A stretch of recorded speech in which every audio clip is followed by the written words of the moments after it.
नमस्कार, मी श्यामल साबळे. स्वागत आहे तुमचं एमसी न्यूजचा माझा प्रभाग माझे विषय विशेष कार्यक्रमामध्ये. आज आपल्यासोबत आहे छत्रपती संभाजीनगरातील प्रभाग क्रमांक 26च्या महिला उमेदवार. नमस्कार ताई. नमस्कार नमस्कार सर. नमस्कार. काय सांगणार, सध्या कसा सुरू आहे प्रचार? आता सांगायचं म्हणजे मी सुरुवातीला सर्वांना नमस्कार करते. मी नीता बाळासाहेब बहुनरे पाटील, प्रभाग क्रमांक 26 या भागातून निवडणूक लढीत आहे. निवडणूक लढीत असताना मी माझ्या भागामध्ये समजा आज जवळपास आमचा प्रचाराचा 7वा दिवस आहे. तर त्यांना मी एक मतदान मागण्यासाठी नाही किंवा एक उमेदवार म्हणून नाही, तर मी एक त्यांच्यातील सदस्य म्हणून त्यांच्या घरापर्यंत पोहोचले. तर मी त्यांना असं लक्षात आलं मला की माझ्या प्रभागामध्ये भरपूर समस्या आहेत. पण त्या इथं सगळ्या म्हणजे पूर्ण सांगणं तेवढं जमणार नाही, की त्यातल्या मूलभूत काही समस्या मी तुम्हाला सांगते. जसं की रस्ता, पाणी, वीज ह्या ज्या समस्या आहेत त्या खूप कठीण समस्या आहेत. तुम्ही काय सांगणार सर? काय वाटतं, काय काय स्थानिक पातळीवरती अडचणींचा सामना सामान्य नागरिकांना करावा लागतोय? या ठिकाणी 2015 साली मुकुंदनगर राजनगर हा वार्ड अस्तित्वात आल्यानंतर या ठिकाणी मुकुंदवाडीमध्ये पहिला हा वार्ड होता. आता तो एक सेपरेट वार्ड झाला आणि या ठिकाणी खूप साऱ्या समस्या आहेत. म्हणजेच या ठिकाणी रस्ते नाही, लाईटची सोय नाही, विजेची सोय नाही, कोणती म्हणजे महानगरपालिका शाळा पण नाही या ठिकाणी. असे काही सुविधा नाहीत, पिण्याचे पाणी नाही. अशा खूप साऱ्या समस्या आहेत या प्रभागामध्ये. काय वाटतं, जर तुम्ही निवडून आला तर प्रथम काय अजेंडा असेल महापालिकेसाठी? काय अजेंडा आणि काय कामं कराल? प्रथम तर माझ्या प्रभागासाठी मी रस्त्याची सोय करेन आणि त्यातल्या त्यात त्या आमच्या ते प्रभागामध्ये जे महिला आहेत, नागरिक म्हणजे माता भगिनी आहेत माझ्या, त्यांना पिण्याचे पाणी, स्वच्छ पाणी पिण्यासाठी पाणी खांद्यावर डोक्यावर कुठून तरी आणावे लागते. ते मी पाण्याची सोय करून देईल. मी पाणी म्हणजे आपलं जल जल हे म्हणजे त्या अंतर्गत ती योजना करीन. त्याच्याने करीन. जसं महिलांचा विषय काढलाच आपण, तर महिला सुरक्षिततेबाबत काय पावले उचलणार आहात? महिला सुरक्षा म्हणजे माझ्या परिसरातल्या महिलांना म्हणजे रोजगारासाठी बाहेर जावं लागते कामाला. त्यांना काम करून येण्यासाठी उशीर होते. मग मी त्यासाठी सुरक्षिततेसाठी त्यांना सीसीटीव्ही कॅमेरे लावी किंवा एक पोलीस चौकी. सर, तुम्ही काय सांगणार? प्रचंड ऐकलंय तुमच्या भागात तुमच्याविषयी. तर कसा राजकीय प्रवास होता? हा. राजकीय प्रवास म्हणजे असा आहे की माझी आई 2005 ला माझ्या गावी सरपंच झाली. आमचं कुटुंब माझ्या आईपासून राजकारणामध्ये आले. अशी काही पहिलं पार्श्वभूमी नव्हती आमच्या घरामध्ये. माझी आई 5 वर्ष सरपंच राहिली आणि त्या 5 वर्षामध्ये आम्हाला गावचं राजकारण समजलं, कळालं. म्हणजे राजकारणामध्ये आम्हाला त्या ठिकाणी गावातून कळालं. म्हणून आम्ही परत या ठिकाणी आम्ही संभाजीनगरला बऱ्याच दिवसापासून राहतो. इथं आमची आश्रमशाळा पण आहे. परत आम्ही दुसऱ्या पण शाळा आहेत. त्या माध्यमातून आम्ही खूप इथं लोकांना मदत केली. मदत केली म्हणजे सामाजिक चळवळीची जाण आहे आम्हाला. सामाजिक चळवळीमधून आम्ही आम्ही पुढे आलो. आम्ही आता विनायकराव मेटे असो, त्यांच्यासोबत मी बऱ्याच दिवसापासून काम करतोय. आणि मराठा क्रांती मोर्चा असो, कोणतेही आंदोलन असो, छत्रपती शिवाजी महाराज जयंती असो, त्यानंतर डॉक्टर बाबासाहेब आंबेडकर जयंती असो, अण्णाभाऊ साठे जयंती असो किंवा आपले संत सेवालाल महाराज जयंती यांच्या माध्यमातून लोकांपर्यंत मी पोहोचलो. खूप मोठे मोठे कार्यक्रम माझ्या प्रभागामध्ये केले. अनेक लोकांना मी कोरोनामध्ये मदत केली. 1250 क्विंटल मी धान्य वाटप माझ्या कोरोनामध्ये माझ्या प्रभागामध्ये केली. प्रत्येक घरापर्यंत एवढी मोठी महामारी असताना आम्ही प्रत्येक घरापर्यंत जाऊन त्यांना धान्य वाटप केलं. असे कामं खूप करतात. पोलीस म्हणजे पोलीस स्टेशनचे कामं असो किंवा कुणाला मदत करणे असो. माझी शाळा असल्यामुळे मी अनेक 1,500 ते 2,000 विद्यार्थ्यांना मदत केली आहे. माझ्या शाळेमध्ये अन्न, वस्त्र, निवारासहित शिक्षण देण्याचं काम मी शाळेच्या माध्यमातून करतो. माझ्या शाळेला कोणतं अनुदान नाही. त्या माध्यमातून मी मुलांना शिक्षण दिलं. 10वी 12वी असो. त्याच्यानंतर पण मी मुलांना शिक्षणासाठी मदत केली पुढं. म्हणजे नोकरी लागण्यासाठी पण मदत केली. असे मी काम करत गेलो आणि करताना स्फूर्ती आली काम करत असताना. आणि ते लोकांच्या मला समस्या जाणवल्या. आता माझ्या परिसरामध्ये एक मुलगी वाहून गेली पाण्यामध्ये, पुरामध्ये. ती गायकवाड नावाची मुलगी होती. खूप मोठा पूर आला आणि ती वाहून गेली. तेव्हापासून आम्ही आंदोलन केलं. महानगरपालिकेमध्ये बऱ्याच ठिकाणी आम्ही पाठपुरावा करून ते एक रस्ता करून घेतला छोटासा. माझ्या घराकडे जाण्यासाठी रस्ता नाही आता पण. रस्ता नाही माझ्या घराकडे जाण्यासाठी.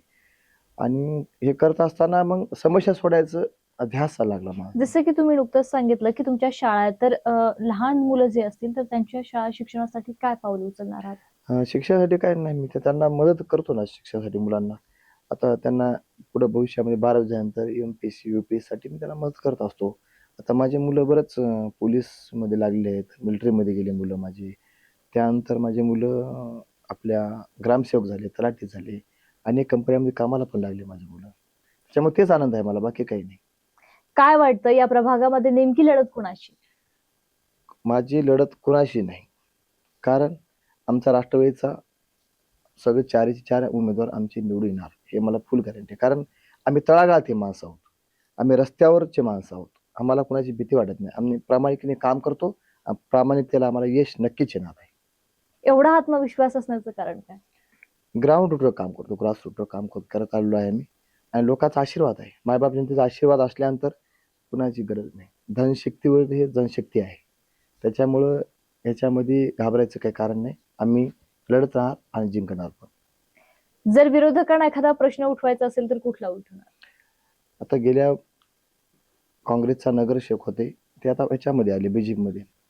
त्यांनी असं म्हणावं असं काम केलं नाही. मला त्यांचं काही बद्दल बोलायचं नाही.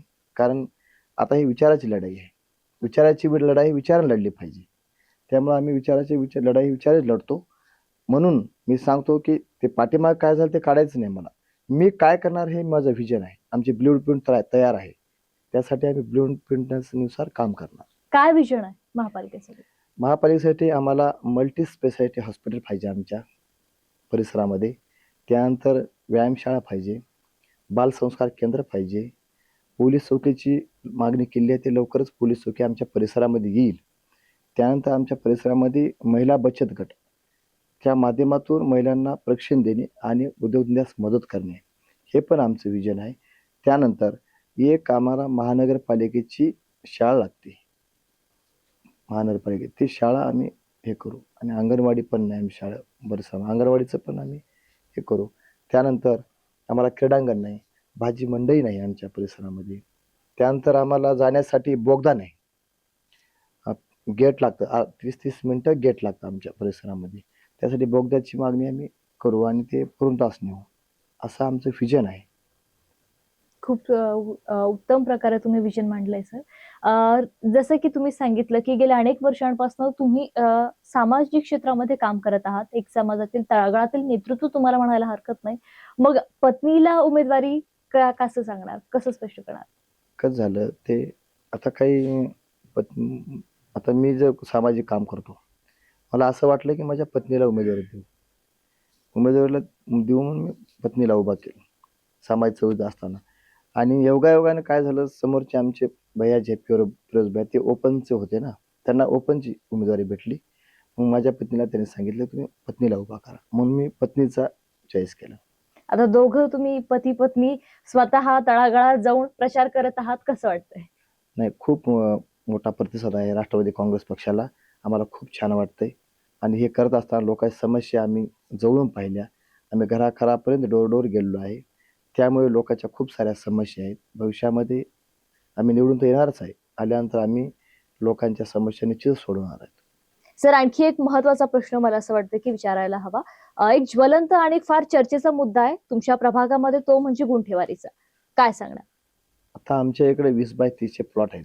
गोरगरीब माझी जनता मोलमजुरी करते त्या ठिकाणी. त्यांनी किती कमवायचं आणि किती गुंठेवारी भरायची. माझ्या प्रभागामध्ये 50 किंवा 1 लाख पर्यंत गुंठेवारी भरावी लागत आहे. ते कुठून भरणार? त्यासाठी मी आमच्या नेत्यांना सांगणार आहे की गुंठेवारी रद्द करा. ज्यावेळेस रस्ते, पाणी, वीज सगळ्या सुविधा होतील त्यावेळेस आम्ही गुंठेवारी भरून घेऊ. त्यानंतर मोठ्या आमच्या प्रभागामध्ये स्पेशालिटी हॉस्पिटल आम्हाला गरजेचं आहे. कारण तिथं खूप गरीब लोक राहतात आमच्या परिसरामध्ये. त्यामुळे त्याची पण मागणी आहे. त्यानंतर स्मशानभूमी नाहीच आमच्या इकडे. स्मशानभूमीला मुकुंदवाडीमध्ये यावे लागते. त्या ठिकाणी स्मशानभूमी हे प्रमुख आमची मागणी आहे. आणखी एक शेवटचा प्रश्न की तुमच्या मतदारांना काय संदेश द्याल? प्रभाग क्रमांक 26 मुकुंदनगर, ममाटनगर, सातारा, देवळाई या प्रभागातील नागरिकांना मी एवढीच विनंती करते, जे आमचे राष्ट्रवादी काँग्रेस पक्षाचे जे 4 उमेदवार आहेत यांना मतदान रूपी आशीर्वाद द्या आणि प्रचंड बहुमताने विजयी करा. एवढी मी विनंती करेन. सर, आता एक शेवटचा प्रश्न घेऊयात असं वाटतंय की तुम्ही तुमचे जे प्रिय मतदार आहेत त्यांना एक काय आव्हान कराल किंवा काय संदेश द्याल? मायबाप जनतेला एवढंच सांगतो की मी तुमच्यातला माणूस आहे. तुम्हाला आता प्रत्येक जणाला 15 तारखेला मतदान करायचं आहे आणि आपल्यातला माणूस, आपल्यातल्या माणसाला तुम्हाला निवडून आणायचं आहे आणि तुमच्या समस्येचं निराकरण माझ्या हातून करून घ्यायचं आहे. मी एवढंच मायबाप जनतेला मी सांगतो माझ्या माध्यमातून. खूप खूप धन्यवाद सर, खूप खूप धन्यवाद ताई. आता आपण बघितलं की प्रभाग क्रमांक 26 मधील राष्ट्रवादी काँग्रेस अजित पवार गटाचे अधिकृत उमेदवार आपल्या सोबत होते. त्यांची आश्वासनं पाहिली, त्यांच्या प्रभागातील समस्या देखील जाणून घेतल्या. पुढील भागात पुन्हा भेटूया पुढील उमेदवारासोबत. तोपर्यंत पाहत राहा एमसी न्यूज. नमस्कार.